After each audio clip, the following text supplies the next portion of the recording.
안녕하세요. 반갑습니다. 저는 허윤기입니다. 저는 이제 한남대학교에서 이제 신약성서 해석학으로 박사학위를 받았고요. 올해로 10년째 성서와 인성 과목을 강의하고 있습니다. 저는 고등학교 때부터 소설을 좀 썼습니다. 물론 졸필이죠. 근데 소설을 쓰면서 좋았던 게 내러티브가 참 재밌었습니다. 그래서 제 박사 논문은 요한계시록의 서사적 기독론인데요. 내러티브로 요한계시록을 보면서 많은 은혜도 있었고 감동도 있었고 재미도 있었습니다. 그리고 나서 이제 박사학위를 2015년에 받게 됐는데요. 받고 난 후부터 이제 성서와 인성이라는 과목을 강의하게 됐습니다. 첫 번째 맡았던 그 첫 해에 맡았던 학생들은 역사교육학과 28명의 학생들이었는데요. 첫 해 강의를 마치고 강의 평가가 4.86이 나왔습니다. 근데 당시에 저는 이제 강의 평가를 보는 방법을 몰라서 먼저 강의했던 교수님께 여쭤봤습니다. 이거 어떻게 봐야 되냐라고 했더니 그 교수님께서 우스갯소리로 저한테 학생들한테 돈을 뿌렸냐. 그래서 그때 제가 성적이 좀 높았구나라는 걸 알게 됐습니다. 그렇게 학기가 마치고 저는 이제 그 바로 다음 학기에 한남대학교에서 수업평가 우수교원으로 표창을 받게 됐습니다. 그제서야 제가 알게 됐죠. 제가 이 수업이 저와 잘 맞는구나라는 걸 알게 됐습니다. 근데 뭐 물론 아직도 계속 좌충우돌하고 또 실수도 많고 그런데요. 제가 10년 동안 강의하면서 수평가 우수교원을 6번 상을 타게 됐는데요. 그 과정 속에서 학생들과 어떤 소통을 했고 어떤 교류 방식을 했는지, 그리고 이 텍스트에 적혀 있는 이 딱딱한 것을 어떻게 좀 뭐라 그래야 되나요? 좀 말랑말랑하게 바꾸었는지, 이런 내용들을 좀 중심으로 얘기를 나눠보려고 합니다. 자, 일단 제 영상을 보시는 분들 중에는 이제 교수님들이 주로 있으실 것 같기도 한데요. 없을 수도 있겠지만, 근데 이제 교수와 선생의 차이는 좀 있는 것 같아요. 이제 저는 이제 다양한 교수님들하고 많이 교류를 했는데요. 한남대학교 철학과 이하준 교수님과 이야기를 좀 나눈 적이 있었습니다. 근데 이제 교수님하고 이런저런 얘기를 나누다가 이제 좀 친해져서 같이 밥도 먹고 했는데요. 그런 얘기를 하시더라고요. 철학을 전공하신 교수님들 사이에서는 서로를 지칭할 때 교수라고 호칭하지 않고 선생이라고 호칭을 한다고 하더라고요. 그래서 그 차이가 뭔가 좀 궁금했습니다. 그래서 여쭤봤더니 교수라는 것은 직업을 얘기하는 거잖아요. 근데 물론 선생도 뭐 고등학교, 중고등학교 선생님도 있지만 선생이라는 것은 학생들 앞에서 그러니까 선생이죠. 삶으로 그 삶을 증명해내야 되는 의무와 역할이 있다라고 하시더라고요. 저는 그 말에 굉장히 충격을 받았습니다. 그런 점에서 우리는 강단에서 교수라는 호칭을 받고 있잖아요. 근데 교수자의 어떤 지식적인 측면, 전공적인 측면도 중요하긴 하지만 물론 이제 저는 인성 과목을 강의하니까 강단에서 인성 과목을 강의하는 교수자가 어, 만약에 인성이 좀 좋지 않다라면 학생들에게 그 과목이 어떻게 다가갈까요? 학생들에게는 아마 아무런 의미 없는 한 학기가 되지 않을까라는 생각을 해봅니다. 그런 점에서 강단에 서는 우리 교수자들은 선생으로서의 모습도 갖춰야 될 의무가 있지 않을까라는 생각을 해봅니다. 뭐 서론이 좀 길었습니다. 다시 돌아오겠습니다. 저는 이제 그 10년째 강의를 하면서 운이 좋게도 두 권의 책을 출간을 했습니다. 하나는 대학생을 위한 성서에서 배우는 인성이라는 교재를 출간했고요. 또 하나는 제 박사학위 논문을 1인 출판을 해서 책을 냈습니다. 소망의 복음서 요한계시록이라는 책을 냈는데요. 이 두 권의 책 말고 이제 올해 또 한 권 책이 나올 예정인데요. 하나님의 인성 수업이라는 책입니다. 이 책은 좀 약간 말랑말랑한 책인데요. 그 책에는 이제 다양한 사람들의 이야기가 들어있는데 제가 존경하는 어, 누구죠?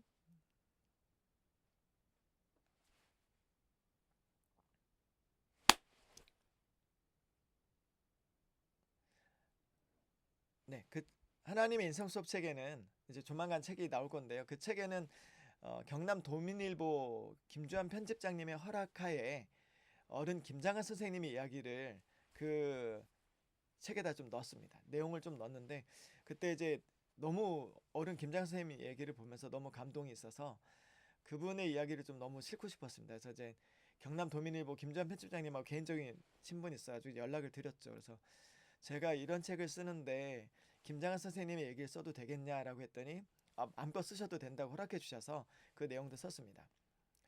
우리가 어른 김장한 선생님한테 열광하는 이유는 자신이 갖고 있는 모든 것들을 나누는데 헌신했던 그분의 삶 때문이겠죠. 마찬가지로 강단에서 강의하는 우리 교수자들 역시도 학생들에게 좋은 본을 보여야 될 의무가 있지 않을까, 그리고 또 그것을 해야 될 책임이 있지 않을까라는 생각을 해봅니다. 인성을 가르치는 강의하는 교수자가 강의실에서 학생들의 어떤 표현에 따르면 인격 파탄자라고 한다라면 학생들이 그 과목에 얼마나 많은 변화가 있을까요? 거의 없을 거라고 생각합니다. 그런 점에서 본다라면 강단에 서는 우리 교수자들, 우리 선생들은 학생들에게 좋은 본을 보여야 될 의무와 책임이 있는 것 같습니다. 저는 이제 2015년에 학위를 받고 이제 처음 강의를 맡았던 게 한남대학교 역사교육학과 학생들 28명의 학생들이었습니다. 그 학생들과 이제 한 학기 강의를 하는데요. 한 학기 강의를 마치고 나니까 이제 학생들이 이제 수업 평가를 하더라고요. 저는 이제 몰랐죠.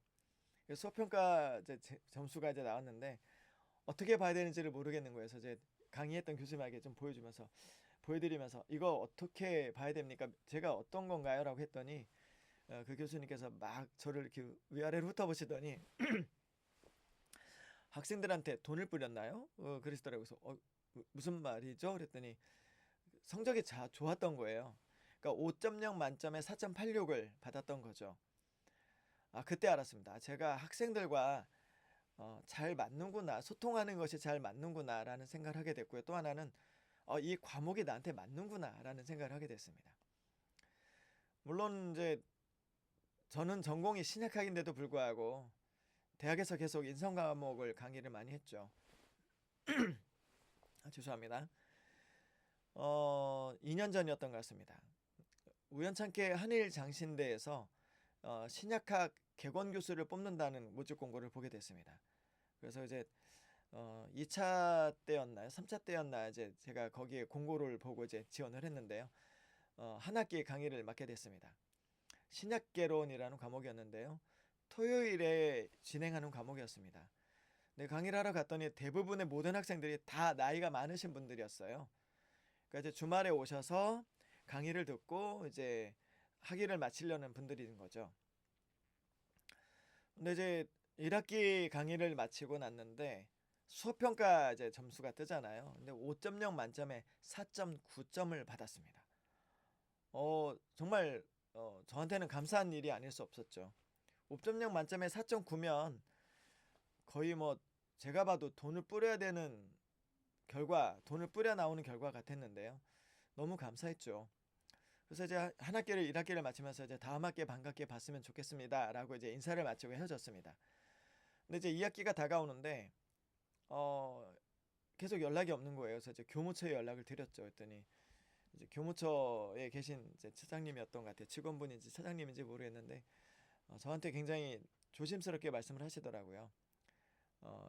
신약학 주임 교수님께서 자기 제자를 쓰고 싶다고 하셔서 저한테 강의를 드리지 못할 것 같다라고 말씀하시더라고요. 그래서 네, 알겠습니다 하고 전화를 끊었는데 강의를 못한 것보다 제일 아쉬웠던 건 무엇이냐면 1학기 강의를 마치면서 학생들한테 그랬거든요.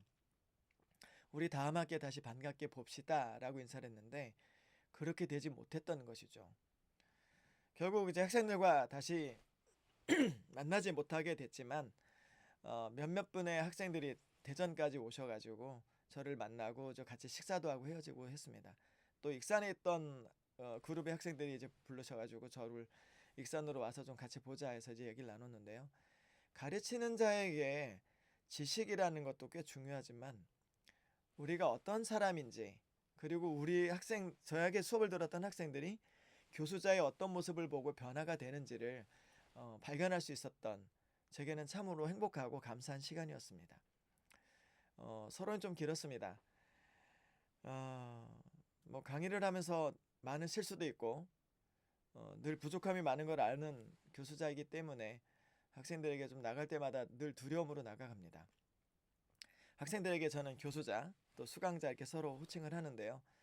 우리에게 주어진 자리에서 최선을 다한다면 언젠가는 학생들도 어떤 변화의 지점이 생겼을 때 나에게 의미가 됐고 나의 삶의 변화를 줬던 교수님을 떠올리면서 자신도 그렇게 살기 위해서 노력하는 일이 나타나지 않을까라는 생각이 옵니다. 카이스트가 어제 뉴스였던 것 같아요. 카이스트가 성적만으로 학생을 뽑지 않겠다라고 선언을 했습니다. 학교 폭력이나 학교에서 문제가 있었던 학생들은 아무리 성적이 좋더라도 뽑지 않겠다라는 거였죠. 이걸 되짚어 본다라면 드디어 대학이 인성이라는 것에 대해서 더 많은 관심을 갖게 된 하나의 전환점이 아닐까라는 생각을 해봅니다.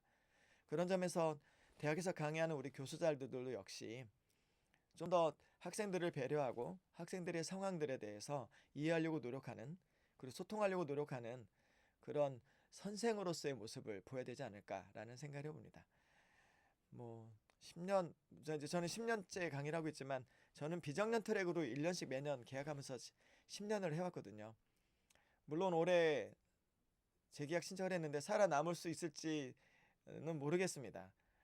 강의를 배정받지 못하더라도 그동안에 했던 10년 동안의 강의만으로도 제게는 행복한 일이 아닐 수 없죠. 물론 강의가 없으면 이제 백수가 되겠지만, 그럼에도 불구하고 그동안에 10년 동안에 저를 거쳐갔던 모든 학생들의 번호가 저한테 다 저장이 되어 있거든요. 이유는 하나입니다.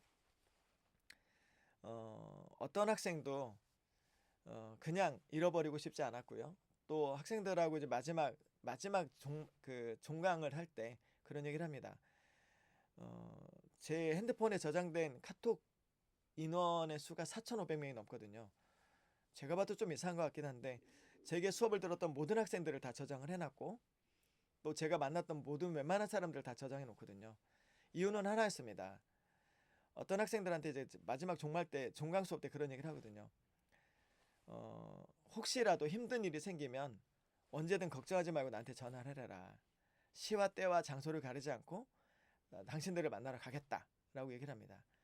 근데 이제 그 학생들한테 그런 얘기를 하죠. 절망에 지지 않았으면 좋겠다.